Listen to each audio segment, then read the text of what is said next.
চট্টগ্রামের সীতাকুণ্ড উপজেলায় ২০২৫ সালের এসএসসি পরীক্ষা সুষ্ঠু, নকলমুক্ত এবং শান্তিপূর্ণ পরিবেশে অনুষ্ঠিত হয়েছে।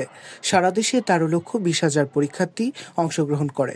চট্টগ্রাম শিক্ষা বোর্ডের অধীনে সীতাকুণ্ড উপজেলায় ৮টি কেন্দ্রে মানবিক, বিজ্ঞান ও ব্যবসা শিক্ষা বিভাগের প্রায় ২৩০০ পরীক্ষার্থী এবছর এসএসসি পরীক্ষায় অংশ নিচ্ছে।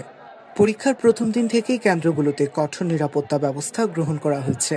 আইন শৃঙ্খলা রক্ষাকারী বাহিনী, সিসি ক্যামেরা ও ভ্রাম্যমাণ আদালতের সমন্বয়ে প্রতিটি কেন্দ্রেই পরীক্ষার সার্বিক পরিবেশ নিয়ন্ত্রণে রাখা হয়েছে।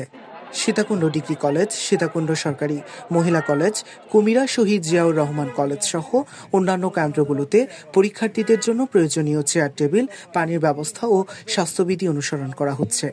শিক্ষার্থীরা জানান, এবছর প্রশ্নপত্র ছিল পাঠ্য বই ভিত্তিক এবং সময় অনুযায়ী তারা পরীক্ষা দিতে পারছে।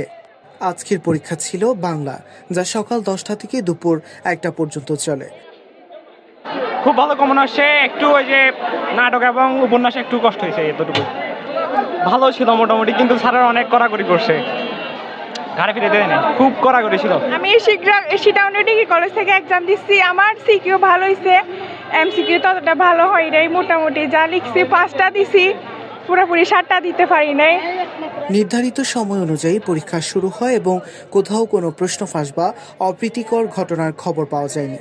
শিক্ষা বোর্ড ও আইন শৃঙ্খলা বাহিনীর তৎপরতায় সারা দেশে পরীক্ষা নির্বিঘ্নে সম্পন্ন হয়েছে। তত খারাপ হয় নাই, মোটামুটি হয়েছে আলহামদুলিল্লাহ। সীতাকুণ্ড ডিগ্রি কলেজ থেকে মানবিক বিভাগ থেকে এক্সাম দিছি, আলহামদুলিল্লাহ, বাকিটা আল্লাহর উপরে নির্ভরশীল। এটাই। জি আলহামদুলিল্লাহ, মোটামুটি ভালো। আজকে এমসিকিউ মোটামুটি সহজ ছিল, তারপরে হচ্ছে যে আপনাদের গদ্য মোটামুটি কমন আসছে সবকিছু, শুধু নাটক আর উপন্যাস একটু মানে কি কঠিন লাগছে আমার মনে হয়। অন্যদিকে পরীক্ষার্থীদের মধ্যে ছিল উদ্বেগ ও উৎসাহ। পরীক্ষা চলবে আগামী 11 আগস্ট পর্যন্ত। শিক্ষা মন্ত্রণালয় ও সংশ্লিষ্ট বোর্ডগুলো শিক্ষার্থীদের সুরক্ষা ও পরীক্ষা সুষ্ঠুভাবে পরিচালনায় সক্রিয় রয়েছে। জায়েদ হুসাইন, রেডিও সাগরগিরি, সীতাকুণ্ড, চট্টগ্রাম।